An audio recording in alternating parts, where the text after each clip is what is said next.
So let's talk about the meat of the how. We're developing, or we want to build this customer-centric organization. What is that going to take? What do we have to think about? There are really 4 inputs into a customer-centric organization, or 4 foundational elements of a customer-centric organization. Let's start with the first one. The first one is leadership. The good news is that Gary's on board. Gary is on board, right, Gary? We know you are. But it's not just enough to have Gary and Todd on board. We need to have the entire leadership organization or team on board. We need commitment and alignment. So I'll talk about that in just a second. I'm going to start with another quote this time from Larry Bossidy. He says, "Leaders drive culture. The culture of the company is the behavior of its leaders. Leaders get the behaviors they exhibit or tolerate. You change the culture of the company by changing the behavior of the leaders." So y'all know this guy, right? Who doesn't know who this guy is?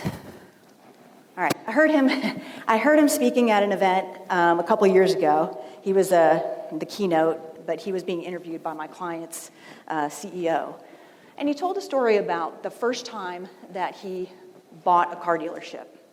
He walks into the dealership, and as you guys know, he's always sharp dressed. Like every time I've seen him on TV or seen him even that day for his talk, sharp dressed, right? Walks into the dealership, and the guys, they were all guys, were just a little less than he would expect from his team. They were all in, khakis and whatever, polos or whatever. So he said, well, I'm not going to say anything. I'm just going to wait 2 weeks, and then I'll see how things go. So every day he came in, dressed the way he does, did his thing, didn't say anything to them about their dress code. He said at the end of the first week, half of the guys had upped their dress code. They were wearing dress pants and dress shirts, maybe ties. At the end of the second week, everybody. He never said a word, and everybody was dressed in dress pants and dress shirts. That's the power of a leader, right? Employees are watching you. Employees, what's good for the goose is good for the gander, right?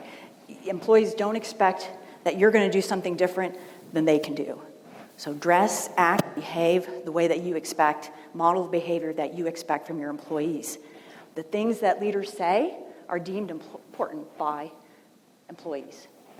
So they're watching you, right? As the leaders in this organization, they are watching you. So important story there, important lesson.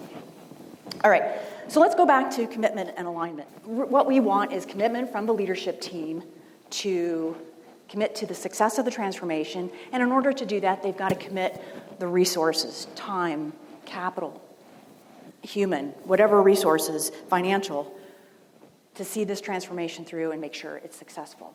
We need them committed, not just being involved and saying, hey, yeah, that sounds like a great idea. Yeah, you guys go do what you got to do.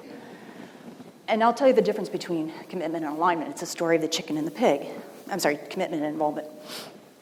Chicken says to the pig, hey, pig, we should start a restaurant. And the pig says, okay, sure, what shall we name it? And the chicken says, well, how about ham and eggs? And the pig says, well, hang on a second, that means that I'm committed and you're merely involved, right? So it's lay the egg and move on, or you give up the ham hock and you're all in. And that's what we need. We need everybody to be all in, right? And not just all in, but everybody all in, marching in the same direction with the same goal in mind.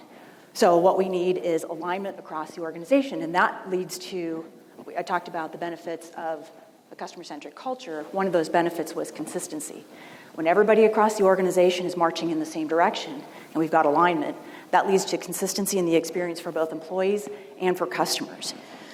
Most executive teams are not teams at all. They're groups of people working together, right? A team, you think about a baseball team or a football team, group of people working together for a common goal, for a common outcome. So that's what we're looking for here.